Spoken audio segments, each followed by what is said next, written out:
Hello, dear aspirants. I am Pratiksha Chauhan. Welcome to Arpita Sharma classes, a platform where you get quality classes free of cost, covering important subjects from the perspective of UPSC. We are going to cover fundamental rights. Before we start, here is a small announcement for all of you. An academy has launched new batches for UPSC CSE examination for 2021, 22 and 23 exams. The new batches are starting from 25th Jan. We have 6 months course, 1 year batch and 2 year batches in Hindi, English and bilingual languages. NCERT batches are also starting from 25th Jan 2021. This is a chance for you to crack UPSC with structure guidance in your first attempt. Subscribe now and use code SHARMA20 to get 10% discount on your subscription. Link is given below in the description box. Today we will discuss about the topic fundamental rights. किसी भी इंसान को अपनी life dignity से जीने के लिए intellectually spiritually और मॉरली ग्रो करने के लिए कुछ बेसिक राइट्स की ज़रूरत होती है। ऐसे ही कुछ फंडामेंटल राइट्स हमारे कॉन्स्टिट्यूशन में दिए गए हैं। नागरिकों को उनके अधिकार देने की शुरुआत इंग्लैंड के राजा किंग जॉन ने साल 1215 में की थी। King John of England gave charter of rights to its citizens in the year 2015। 2015 में किंग जॉन राजा जो थे इंग्लैंड के, उन्होंने अपने सिटीजन्स को चार्टर ऑफ राइट्स दिया। मतलब उन्होंने अपने नागरिकों को कुछ बेसिक राइट्स दिए जिसे मैग्ना कार्टा कहा जाता है। This was the first written document related to fundamental rights of citizen and is called Magna Carta. Bharat के नागरिकों को ये मूलभूत अधिकार पार्ट 3 ऑफ कॉन्स्टिट्यूशन से मिलता है। पार्ट 3 को मैग्ना कार्टा ऑफ इंडिया कहा जाता है। जो हमारा कॉन्स्टिट्यूशन का पार्ट है वो मैग्ना कार्टा ऑफ इंडिया कहा जाता है। पार्ट 3 में फंडामेंटल राइट्स की बात की गई है जो कि आर्टिकल 12 टू 35 हैं। हमारे देश के जो फ्रीडम फाइटर्स थे वो आज़ादी से पहले ही काफ़ी सीरियस थे फंडामेंटल राइट्स को लेकर। 1931 सेशन में इंडियन नेशनल कांग्रेस ने फंडामेंटल राइट रेजोल्यूशन पास किया था, जिसके प्रेसिडेंट कौन थे? सरदार पटेल। और ये कहाँ हुआ था? कराची में। जिसमें रेजोल्यूशन में माना गया कि citizen should get freedom of speech, freedom of expression, association, irrespective of caste, creed, sex and religion. अब इतना समझ में आ गया आप लोग को? जब कॉन्स्टिट्यूएंट असेंबली का डिस्कशन हुआ तो उसमें यह हुआ कि फंडामेंटल राइट्स कौन कौन से रखे जाएं। इंडियन कॉन्स्टिट्यूशन जो था वो अमेरिकन बिल ऑफ राइट्स से काफ़ी इम्प्रेस था। हमारे कॉन्स्टिट्यूशन में बिल ऑफ राइट्स की झलक देखी जा सकती है। अब आता है कि कॉन्स्टिट्यूशन किन किन को राइट्स देता है। Citizen and alien. एलियन कौन होते हैं? जो लोग दूसरी कंट्री से बिलोंग करते हैं। एलियन भी 2 टाइप के होते हैं, फ्रेंडली एंड एनिमी। फ्रेंडली जिसके रिलेशन इंडिया के साथ अच्छे हैं, एनिमी जो वॉर में है इंडिया के साथ। तो आप लोग को समझ में आ गया? जरूरी नहीं है कि हर राइट फंडामेंटल राइट हो। समझिएगा, जो कॉन्स्टिट्यूशन में हमारे राइट्स हैं वो 2 पार्ट में है, पार्ट 3 और अदर पार्ट। जो पार्ट 3 है वो हमारा फंडामेंटल राइट का है और जो वो अदर पार्ट्स में है वो कॉन्स्टिट्यूशनल राइट्स है। इसमें जो मेजर डिफरेंस है फंडामेंटल राइट और अदर कॉन्स्टिट्यूशनल राइट में, in case of violation fundamental rights you can directly approach the Supreme Court by filing under Article 32 of the Constitution. This right is directly move Supreme Court for the violation of your right is not available for any constitutional rights. जो हमारा constitution है वो किसी भी तरह के fundamental rights को protect करने में मदद करता है। जैसे all laws that are inconsistent with or in derogation of any shall be void. Okay, means constitution कहता है कि अगर सरकार कोई भी ऐसा लॉ बनाती है जो फंडामेंटल राइट को डिस्टर्ब करे, उसे कोर्ट के द्वारा नल या वॉइड माना जाएगा. So, our constitution prevents the establishment of authoritarian and despotic rule in the country and protect the liberties and freedom of the people against the invasion of state. सरकार कितनी भी अनकंट्रोल्ड हो या तानाशाही हो, फंडामेंटल राइट पर कोई effect नहीं पड़ेगा. हमारे कॉन्स्टिट्यूशन में 6 फंडामेंटल राइट्स हैं, जो हैं right to equality article 14 to 18, right to freedom article 19 to 22, right against exploitation article 23 to 24, right to freedom of religion article 25 to 28, cultural and educational rights article 29 to 30, right to constitutional remedies article 32. जब हम इन fundamental rights को पढ़ते हैं तो हमें एक term बार बार दिखता है, वो है स्टेट. पार्ट 3 के आर्टिकल 12 में स्टेट को डिफाइन किया गया है. कहा गया है कि लॉ मेकिंग बॉडीज और उन लॉज को इम्प्लीमेंट करने वाली एजेंसी वो सभी स्टेट को रिप्रेजेंट करती हैं. अब इसमें एजेंसीज कौन हैं? जैसे central government and parliament. Parliament make law, government implemented. State government and state legislature state को रिप्रेजेंट करती हैं. ये सब लोकल अथॉरिटी जैसे म्यूनसिपैलिटीज, पंचायत एक्सेट्रा, ये सभी भी सेंट्रल एंड स्टेट लेजिस्लेचर द्वारा बनाए गए लॉज को रिप्रेजेंट करती हैं. ये भी स्टेट में आ जाते हैं. अब आता है statutory and non statutory authorities जैसे LIC. समझ में आया आप सबको? अब बात करते हैं पार्ट 3 के आर्टिकल 13 की, जिसमें है declares that all laws that are inconsistent with or in derogation of any of fundamental rights shall be void. अब ये all laws होता क्या है? all laws को 3 पार्ट में डिवाइड किया गया है. laws enacted by parliament and state legislature. दूसरा, ordinances issued by the president or governor. तीसरा, delegated legislation. executive legislation होता है. delegated legislation होता क्या है, अब इसे समझते हैं. जो फंडामेंटल राइट के साथ छेड़खानी करता है तो ऐसे लॉ को खारिज कर दिया जाएगा. अब इसमें पावर किसके पास है? सुप्रीम कोर्ट के पास. पार्लियामेंट जो भी लॉ बनाएगी, सुप्रीम कोर्ट उसे जुडिशियल रिव्यू कर सकती है. अब एग्जीक्यूटिव लेजिस्लेशन के द्वारा पास किए गए order, by laws, rules and regulation, notification consider किया. अब एग्जीक्यूटिव लेजिस्लेशन होता क्या है? एग्जीक्यूटिव का काम होता है लॉज को एग्जीक्यूट करना. कुछ केसेस में एग्जीक्यूटिव को भी रूल्स बनाने को दिए जाते हैं. जब इस तरह का सबऑर्डिनेट वर्क एग्जीक्यूटिव करता है तो कहा जाता है डेलीगेटेड लेजिस्लेशन. क्या पार्लियामेंट में फंडामेंटल राइट से रिलेटेड कोई भी चेंजेस नहीं कर सकते हैं? पहले यही था, पर एक लैंडमार्क केस ने सब बदल के रख दिया. और वो लैंडमार्क केस कौन सा था? Kesavananda Bharati case versus state of Kerala, जिसमें यह कहा गया कि our constitution is not a political document, it is based on a social philosophy. Just like any other philosophy, constitution to have 2 features, basic feature and circumstantial feature. हमारे constitution में कुछ ऐसे feature हैं जो एसेंशियल हैं, जिन्हें change नहीं किया जा सकता.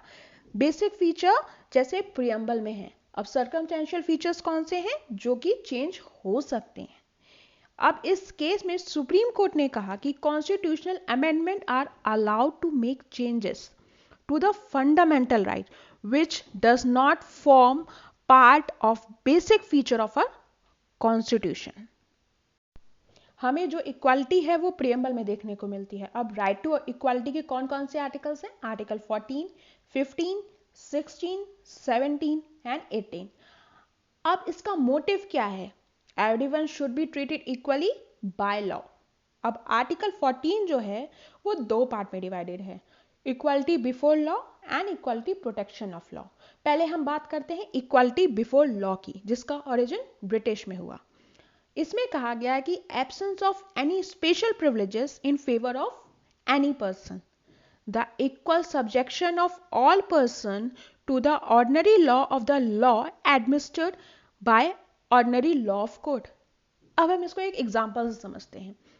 दो इंसान है, एक इंसान जो है वो महीने का केवल 4,000 कमाता है और एक है जो महीने का 4 लाख कमा लेता है।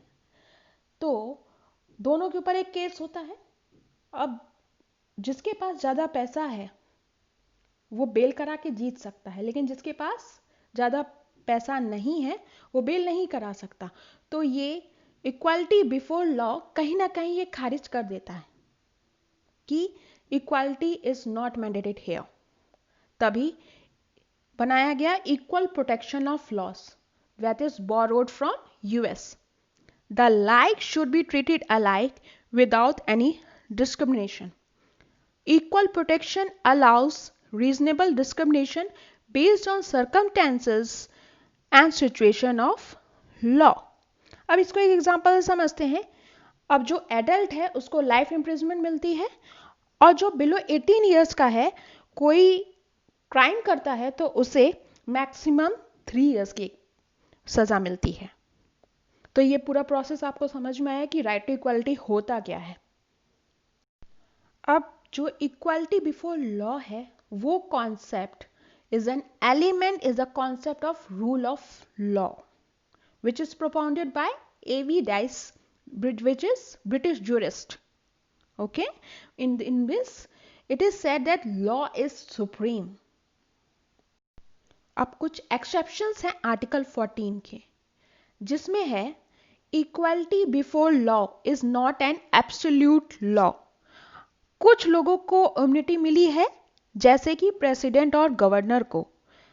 जैसे प्रेसिडेंट और गवर्नर कोई भी काम करते हैं तो कोर्ट उन्हें आंसर नहीं मांग सकता। किसी भी प्रकार की सिविल या क्रिमिनल प्रोसीडिंग उनके ऊपर नहीं हो सकती है। कार्यकाल के दौरान ये दो गिरफ्तार नहीं किए जा सकते हैं।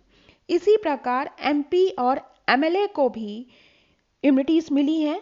पार्लियामेंट या स्टेट लेजिस्लेचर प्रोसीडिंग्स के दौरान एमपी या एमएलए क्या बोल रहे हैं, किसे वोट कर रहे हैं, कोर्ट में मुकदमा नहीं चल सकता। पार्लियामेंट या स्टेट लेजिस्लेचर प्रोसीडिंग के दौरान कोई न्यूज़ पब्लिश करता है, कोर्ट नहीं ले जा सकता जब तक ये साबित ना हो कि उन्होंने गलत रिपोर्टिंग की है। उसी प्रकार कुछ इम्यूनिटीज हमारे फॉरेन सॉवरेन्स को भी मिली है, एम्बेसडर्स को मिली है और डिप्लोमेट्स को भी मिली है। That is from criminal and civil proceedings. UNO and इस एजेंसी को भी डिप्लोमेटिक इम्यूनिटीज मिली हुई हैं। इतना आप लोग को समझ में आ रहा है? तो आगे बढ़ते हैं। अब हम बात करते हैं आर्टिकल 15 की, जिसमें है state shall not discriminate against any citizen on grounds of religion, race, caste, sex and place of birth. It also prohibits private individuals from discriminating based on religion, race, caste, sex or place of birth. अब इसके कुछ exceptions भी हैं. That is, protective discrimination is allowed. अब ये protective discrimination किसको किसको need होती है? पहला women, दूसरा children, तीसरा SC, STs and socially and educationally backward classes. A woman को state can reserve seats for women in local bodies, that is panchayats, municipalities, block level, etc. For children, state can provide free education for children. SC, ST and socially and educationally backward classes reservation in educational institution. अब हम बात करते हैं article 16 की, जिसमें कहा गया है कि equal of opportunity in public employment. State shall not discriminate against any citizen on grounds of religion, race, caste, sex, descent, place of birth in matter of employment. तो कुछ एक्सेप्शंस भी हैं, जैसे पार्लियामेंट अगर चाहे तो प्लेस ऑफ रेसिडेंस के basis पर सरकारी नौकरी में कुछ सीट्स को रिजर्व कर सकता है। आंध्र प्रदेश और तेलंगाना यही दो स्टेट्स हैं जहां लोकल्स के लिए सरकारी नौकरी में कुछ सीट्स रिजर्व होती हैं और इन दोनों के अलावा प्लेस ऑफ बर्थ के बेसिस पे कहीं और पर सीट रिजर्व नहीं की गई है। मतलब आंध्र प्रदेश और तेलंगाना के अलावा कहीं और सीट रिजर्व करने का सिस्टम नहीं है। अब दूसरा आता है कास्ट से रिलेटेड रीजनल परमिशन देता है। मतलब एग्जाम्पल से लेते हैं, मान लो कि एक बैकवर्ड क्लास है जिसकी पॉपुलेशन स्टेट की पॉपुलेशन से 10% है, पर उस स्टेट की पुलिस फोर्स में बैकवर्ड क्लास के 6% लोग हैं। तो स्टेट चाहे नेक्स्ट टाइम जो उनकी पुलिस भर्ती निकलेगी तो उस बैकवर्ड क्लास के लिए कुछ एक्स्ट्रा सीट रिजर्व कर सकती है। अब तीसरा एक्सेप्शन है रिलीजन से रिलेटेड। जैसे रिलीजियस इंस्टीट्यूशंस होते हैं, उसमें है कि मेंबर की भर्ती उसी पर्टिकुलर रिलीजन से के लोगों से होती है। जैसे एग्जांपल लेते हैं वक्फ बोर्ड का, मेंबर्स जिस होते हैं वक्फ बोर्ड के कहां से, मुस्लिम कम्युनिटी से ही। तो आप लोग को ये समझ में आया। अब बैकवर्ड क्लास को आइडेंटिफाई करने के लिए इंडिया का पहला बैकवर्ड क्लास कमेटी बना 1953 में, जो कि था कलका कालेकर कमेटी, जिसके चेयरमैन थे कलका कालेकर। उन्होंने अपनी रिपोर्ट जो है 1955 में सबमिट की। अब इस रिपोर्ट में था कि there are total of 2399 backward class, out of which 857 are most backward. Okay? अब इसमें रिकमेंडेशन दिए कि treating all women as a backward class, 70% reservation for backward class in all technical and professional institution. आप supreme court ने अपना judgement दिया कि सरकार ने ये रिपोर्ट रिजेक्ट कर दी। अब सुप्रीम कोर्ट भी हैरान था कि 70% से रिजर्वेशन कैसे हो सकता है। तो सुप्रीम कोर्ट ने 1963 में कहा कि more than 50% reservation is unconstitutional, मतलब 50% से ज्यादा रिजर्वेशन नहीं हो सकता है। अब सेकंड बैकवर्ड क्लास कमेटी बनी 1979 में, जिसका नाम था मंडल कमेटी। उसके चेयरमैन कौन थे, बीपी मंडल, और उन्होंने अपनी रिपोर्ट सबमिट की 1980 में। उस रिपोर्ट में क्या आइडेंटिफाई किया गया कि 3743 आर backward caste which are socially and educationally backward, constitute 52% of total population which exclude SC and ST. अब उन्होंने अपनी रिकमेंडेशन दी कि 27% of reservation in government jobs for OBC. अब सुप्रीम कोर्ट ने कहा 1963 में कि more than 50% reservation is unconstitutional and in this it is less, so it can be go forward. 1990 में वीपी सिंह की गवर्नमेंट ने इसे इंप्लीमेंट कर दिया। अब 1991 में नरसिम्हा राव गवर्नमेंट ने 2 चेंजेस इंट्रोड्यूस किए। पहला, ओबीसी में जो लोग ऑलरेडी अमीर हो चुके हैं उन्हें रिजर्वेशन का फायदा नहीं मिला। दूसरा, हायर क्लास में 10% सीट रिजर्व करनी चाहिए जो गरीब हैं। अब 1992 में सुप्रीम कोर्ट ने Indira Swani versus union of India case में, that is also known as Mandal case, the scope and extent of Article 16 Clause 4, which provides reservation of jobs in favor of backward class, had been examined thoroughly by Supreme Court. अब ये हुआ कि 27% of reservation in government jobs for OBCs is right. Economic criteria in granting reservation is also right. Reservation quota should not extend 50%. That is, apply carry forward rule. Carry forward rule जो पिछले साल की reserve seats eligible candidate ना मिलने के कारण भर नहीं पाई थी, तो उन्हें नेक्स्ट ईयर या आने वाले सालों में कैरी फॉरवर्ड किया जा सकता है। और 20% रिजर्वेशन जो था गवर्नमेंट में ओबीसीज के लिए, वो प्रमोशन में ना यूज हो, अपॉइंटमेंट में यूज हो, और रिजर्वेशन क्रीमी लेयर्स के लिए ना हो। तो 1991 में जो आया था कि reservation of another 10% job for economically weaker section of high classes, मतलब जो हायर क्लास में 10% सीट रिजर्व करनी चाहिए जो गरीब हैं, उसे सुप्रीम कोर्ट ने एक्सेप्ट नहीं किया था, डिक्लाइन कर दिया था। Identification of creamy layer in OBC के लिए भी रामनंदन कमेटी बनाई गई। अब 1995 में 77 अमेंडमेंट एक्ट पास हुआ, जिसमें एससी ये बात तो मानता नहीं कि ओबीसी एससी एसटी को रिजर्वेशन अपॉइंटमेंट में रिजर्वेशन मिलना चाहिए, बट प्रमोशन में ओबीसी को रिजर्वेशन ना मिले तो भी ठीक है, पर एससी एसटी को रिजर्वेशन मिलना चाहिए।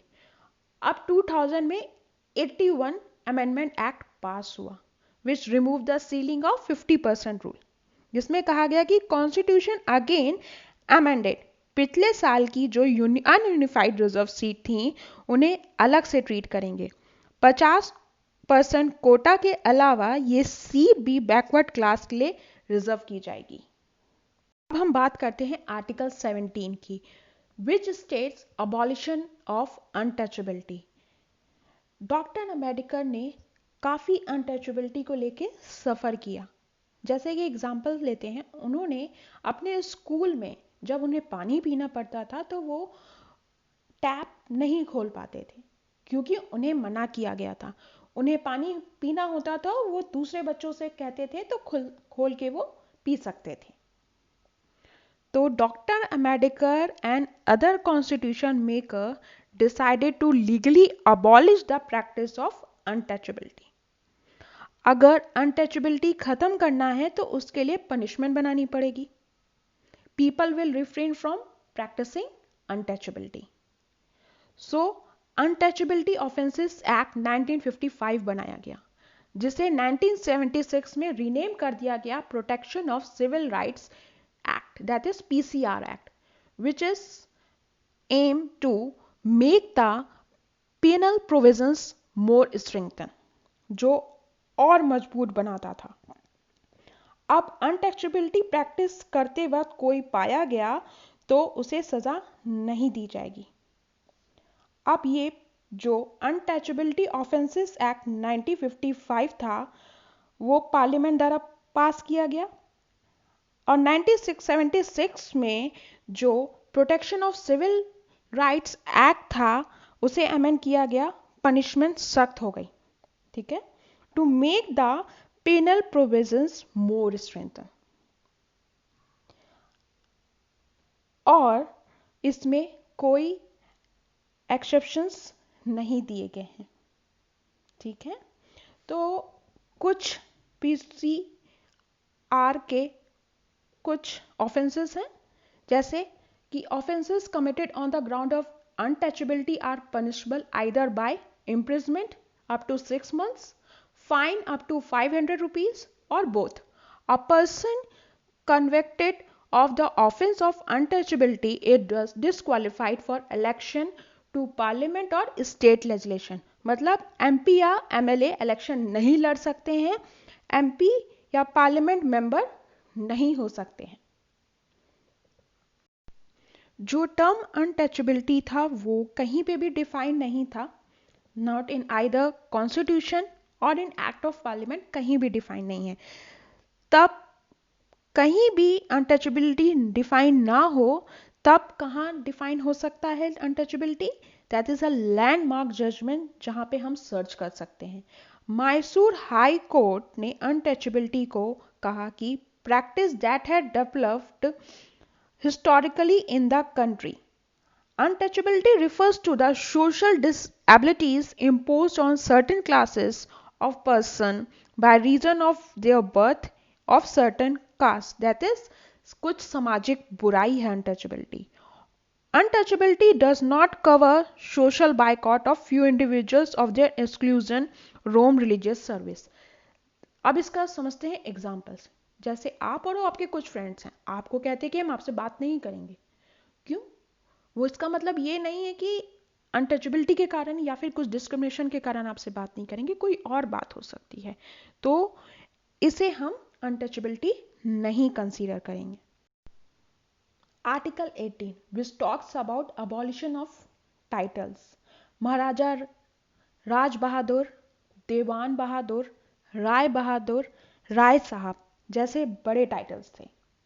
ये टाइटल्स इनको कहाँ से मिले? These titles were conferred by British Crown. These titles were hereditary. ये टाइटल्स इनइक्वालिटी को बढ़ा रहे थे, which means it is violating the right to equality. It prohibits a citizen of India from accepting any title from any foreign state. जो abolition of title है वो citizen of India को मना करता है कि आप किसी भी प्रकार का present या फिर किसी भी प्रकार का title foreign state से नहीं ले सकते हैं जो कि ऑफिस ऑफ प्रॉफिट होल्ड करते हैं अंडर स्टेट। ना कोई टाइटल, ना कोई ऑफिस, ना कोई इमोलमेंट, ना कोई प्रेजेंट, जब तक आपको प्रेसिडेंट से इजाजत ना मिले। सिटीजन्स के साथ फॉरेनर्स पर भी ये लागू होता है। तो गवर्नमेंट ऑफ इंडिया में कोई भी ऑफिस ऑफ प्रॉफिट होल्ड करता है तो ये उसे अलाउड नहीं है। अब हम जानते हैं कि ये ऑफिस ऑफ प्रॉफिट होता क्या है। ठीक है, office of profit under state, the term has not been defined either in the constitution or in act of parliament. ये जो टर्म है ऑफिस ऑफ प्रॉफिट ना कि कॉन्स्टिट्यूशन में ना ही एक्ट ऑफ पार्लियामेंट में है। तो ये कहाँ हो सकता है? In the landmark of judgement. It means a position in state or central or local government which bring financial gains, means that is your salary or perks. अब आर्टिकल 18 के कुछ एक्सेप्शंस भी हैं जो कि मिलिट्री एंड एकेडमिक डिस्टिंक्टिव नहीं है। जैसे मिलिट्री में मेजर और कर्नल अलाउड है, एकेडमिक के लिए डॉक्टर, इंजीनियर अलाउड है। अब नेशनल अवार्ड्स होते हैं Bharat Ratna, Padma Bhushan, Padma Bhushan, Padmashri. Awardee should not be used as a suffix और प्रीफिक्स टू द नेम। इसमें अवॉर्डी अपने नाम के आगे में पद्मा यूज नहीं कर सकते। अब इसी की तरह एक केस आया Balaji Raghavan versus union of India. उसमें कहा कि ये अबॉलिश करते हैं कि हेरिडिटरी टाइटल्स अबॉलिश हो। नेशनल अवार्ड्स जो होते हैं वो मेरिट के बेसिस पे दिए जाते हैं। तो ये पूरा आपको फंडामेंटल राइट्स अभी तक समझ में आया। अब हम इसको दूसरे लेक्चर में भी कंटिन्यू करेंगे। अभी के लिए बस इतना ही। Thank you.